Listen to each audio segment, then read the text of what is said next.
Digital ಮಾಧ್ಯಮದ ಸ್ನೇಹಿತರಿಗೆ ಸ್ವಾಗತ. ನಾನು ನಂದಿನಿ. ನಾನಿವತ್ತು ನಮ್ಮ ನಾಡಪ್ರಭು ಕೆಂಪೇಗೌಡರು ವಂಶಸ್ಥರಿರುವಂಥ ಅರಮನೆಯಲ್ಲಿದ್ದೀನಿ. ನನ್ನ ಮುಂದೆ ಕಾಣಿಸ್ತಾ ಇದೆಯಲ್ಲ, ನಾವು ನಿಂತಿರೋ ಸ್ಥಳನೇ ಅರಮನೆ.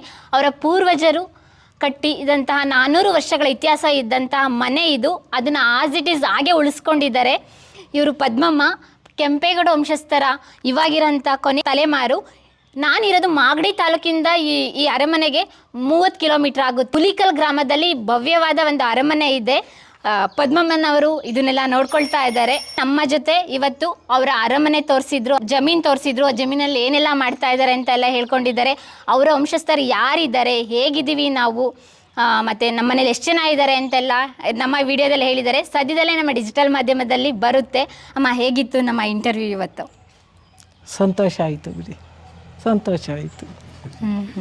ಒಂದೇ ಮಾತು ಅವ್ರು ಹೇಳಿದ್ದು, ಸಂತೋಷ ಆಯಿತು ಅಂತ ಹೇಳಿ. ನಮ್ಮ ಜೊತೆ ಸ್ಟಾರ್ಟಿಂಗ್ ಮಾತಾಡಲಿಕ್ಕೆ ಒಪ್ಪನಿಲ್ಲ, ಕನ್ವಿನ್ಸ್ ಮಾಡ್ದು. ಯಾಕೆ ಅಂತ ಹೇಳಿದರೆ, ಇಲ್ಲಿ ಬಂದವರೆಲ್ಲ ಏನು ಮಾಡಿದ್ದಾರೆ ಅಂತ ಹೇಳಿದರೆ, ಇಲ್ಲಿದ್ದಂಥ ಪುರಾವೆಗಳಾಗಿರ್ಬೋದು, ಸಾಕ್ಷಿಗಳಾಗಿರ್ಬೋದು, ಕೆಂಪೇಗೌಡರು ಇತಿಹಾಸಕ್ಕೆ ಸಂಬಂಧಪಟ್ಟಿದ್ದ ಮನೇಲಿದ್ದಂಥ ಕತ್ತಿ, ಗಿರಣಿ, ಪುರಾವೆಗಳೆಲ್ಲ ತಗೊಂಡೋಗ್ಬಿಟ್ಟಿದ್ದಾರೆ. ಮತ್ತು ವಾಪಸ್ ಕೂಡ ತಂದು ಕೊಟ್ಟಿಲ್ಲ, ಮತ್ತು ತಿರುಗೂ ಕೂಡ ನೋಡಿಲ್ಲ.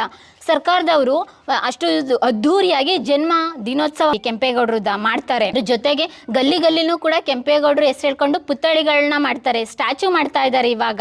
ಆದರೆ ಅವರ ಕೊನೆಯ ಕುಡಿ ವಂಶಸ್ಥರು ಇದ್ದಾರೆ ಅಂತ ಹೇಳಿ ರೆಕಗ್ನೈಸ್ ಮಾಡಿ ಅವ್ರಿಗೂ ಒಂದು ಗೌರವ ಕೊಡಬೇಕಲ್ವಾ? ಪ್ರಶಸ್ತಿಗಳು ಮಾಡ್ತೀರಾ, ಸನ್ಮಾನಗಳನ್ನ ಕೊಡ್ತೀರಾ, ಇವ್ರನ್ನ ಯಾಕೆ ನೆಗ್ಲೆಕ್ಟ್ ಮಾಡೋದು ನಮ್ಮ ಸರ್ಕಾರದವರು, ಸಂಬಂಧಪಟ್ಟವರು? ದಯವಿಟ್ಟು ನಾನು ಕೇಳ್ಕೊಳ್ಳೋದಿಷ್ಟೇ, ನಮ್ಮ ಮಾಧ್ಯಮದ ಮುಖಾಂತರ. ಪದ್ಮಮ್ಮನವರಿದ್ದಾರೆ, ಅವರ ತಮ್ಮ ಚಿಕ್ಕಪ್ಪಯ್ಯನವರಿದ್ದಾರೆ. ಅವರು ಒಂದಾನೊಂದು ಕಾಲದಲ್ಲಿ ಹತ್ತೂರಿಗೆ ಇಲ್ಲಿ ಪಾಳ್ಯಗಾರ ವಂಶಸ್ಥರು, ಮೈಸೂರು ರಾಜ್ಯದ ಸಾಮಂತ ಅರಸರಾಗಿದ್ದರು. ಈ ಪ್ರಾಂತ್ಯ ಎಲ್ಲ ಇವರೇ ಕೂಡ ನೋಡ್ಕೊಳ್ತಾ ಇದ್ರು. ಅದನ್ನೆಲ್ಲ ನಮ್ಮ ಜೊತೆ ಶೇರ್ ಮಾಡಿದ್ದಾರೆ. ದಯವಿಟ್ಟು ಇವ್ರಿಗೆ ಒಂದು ಸನ್ಮಾನ ಮಾಡಿ ಅಥವಾ ಗೌರವ ಕೊಡಿ. ಇಲ್ಲಿ ಬಂದು ನೋಡ್ಕೊಂಡು ಹೋಗಿ. ಅವ್ರ ಹೆಸರು ಹೇಳ್ಕೊಂಡು ದುಡ್ಡು ತಿನ್ನೋದಕ್ಕಿಂತ ಅಭಿವೃದ್ಧಿ ಕಾರ್ಯಗಳಾಗಲಿ, ಕೆಂಪೇಗೌಡ ತತ್ವ ಆದರ್ಶಗಳು ತುಂಬ ದೊಡ್ಡದು, ಅದನ್ನ ಇಟ್ಕೊಂಡು ಅಭಿವೃದ್ಧಿ ಮಾಡಿ ಅಂತ ಹೇಳಕ್ಕೆ ಇಷ್ಟಪಡ್ತೀನಿ. ಸದ್ಯದಲ್ಲೇ ಕೆಂಪೇಗೌಡರು ಅರಮನೆ, ಅವ್ರ ವಂಶಸ್ಥರು, ಅವ್ರು ಬದುಕಿ ಬಾಳಿದಂಥ ಮನೆ ಹೇಗಿದೆ, ಅಲ್ಲಿ ಯಾರಿದ್ದಾರೆ, ಅವರ ಏನೆಲ್ಲ ಕೆಲಸ ಮಾಡ್ತಾ ಇದ್ದಾರೆ, ಅವ್ರ ತೋಟ, ಅವ್ರ ಪೂರ್ವಜರ ಸಮಾಧಿ ಎಲ್ಲ ಕೂಡ ಡಿಜಿಟಲ್ ಮಾಧ್ಯಮದಲ್ಲಿ ಬರುತ್ತೆ. ಅದ್ರ ಜೊತೆಗೆ ನಮ್ಮ ಗೆಳೆಯರು ಪದ್ಮನಾಭ ಅವರು ಇವಾಗ ಮಾಗಡಿ ಕಸಾಪ ಕನ್ನಡ ಸಾಹಿತ್ಯ ಪರಿಷತ್ತಿನ ಅಧ್ಯಕ್ಷರಾಗಿದ್ದಾರೆ. ಅದಕ್ಕೂ ಮುಂಚೆ ವಿಜಯ ಕರ್ನಾಟಕದಲ್ಲಿ ರಿಪೋರ್ಟರ್ ಆಗಿದ್ದಾರೆ. ಮಾಗಡಿ ತಾಲೂಕಲ್ಲಿ ಸಾಕಷ್ಟು ಲೇಖನಗಳನ್ನ ಬರೆದಿದ್ದಾರೆ, ಪುಸ್ತಕಗಳನ್ನ ಬರೆದಿದ್ದಾರೆ. ಅದ್ರ ಜೊತೆಗೆ ರಿಸರ್ಚ್ ಇವ್ರದ್ದು ಮುಗ್ದೇ ಇಲ್ಲ. ಕೆಂಪೇಗೌಡರ ಬಗ್ಗೆ ಮತ್ತೊಂದು ಪುಸ್ತಕ ಬರಿತಾ ಇದ್ದಾರೆ. ಈ ವಿಷಯನ ಹೇಳ್ಬೇಕೋ ಬಿಡಬೇಕೋ ಗೊತ್ತಿಲ್ಲ, ಸೀಕ್ರೆಟ್ ಆಗಿದ್ರು, ನಾನು ರಿವೀಲ್ ಮಾಡಿದ್ದೀನಿ. ಥ್ಯಾಂಕ್ ಯು ಸರ್, ನಮ್ಮ ಜೊತೆ ಬಂದು ಒಂದಿನ ಟೈಮ್ ಸ್ಪೆಂಡ್ ಮಾಡಿದ್ದೀರಾ. ಧನ್ಯವಾದಗಳಮ್ಮ. ಧನ್ಯವಾದ.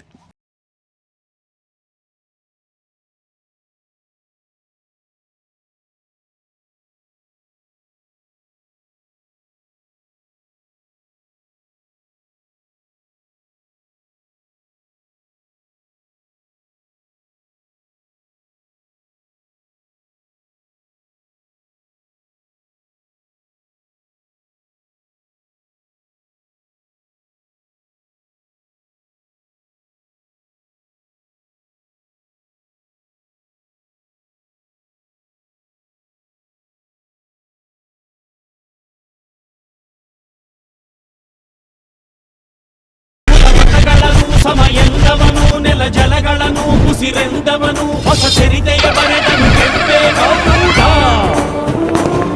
ರಣ ಕಲಿಯುವನು, ರಣ ಹುಲಿಯುವನು, ರಣ ಪಡೆಗಳಿಗೆ ಅಧಿಪತಿಯವನು, ಯುಗ ಧರ್ಮೋದ್ಧಾರಕ ಕೆಂಪೇಗೌಡ.